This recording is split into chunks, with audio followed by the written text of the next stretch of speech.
প্রচণ্ড গরম পড়েছে। এই গরমে ত্বকের যত্ন নেওয়া বিশেষ প্রয়োজন। তাই তোমাদেরকে ছোট্ট করে একটা দেখিয়ে দিচ্ছি। এটা নিয়মিত ইউজ করো, দেখবে ত্বক সুন্দর হয়ে উঠবে। প্রথমে নিলাম 1 চামচের মতো বেসন। বেসন ত্বককে পরিষ্কার করে, ত্বককে উজ্জ্বল করে তোলে, ত্বকে এক্সফোলিয়েট করতে বা মরা চামড়া দূর করতে সাহায্য করে থাকে। এতে মেশাবো 1 চামচের মতো টক দই আর একটুখানি হলুদ। আমি এটা রান্না হলুদ নিয়েছি, তোমরা যদি কস্তুরি হলুদ পাও সেটা তো আরও ভালো হয়, নিতে পারো। পুরো উপকরণটা ভালো করে মিশিয়ে নাও।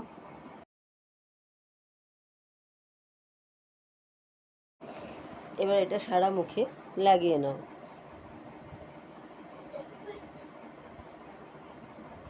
এটা লাগানোর পর 15 মিনিট ওয়েট করো, তারপর নর্মাল জল দিয়ে ধুয়ে নাও। এটা সপ্তাহে 2 থেকে 3 বার করো, দেখবে ত্বক পরিষ্কার এবং সুন্দর হয়ে উঠবে।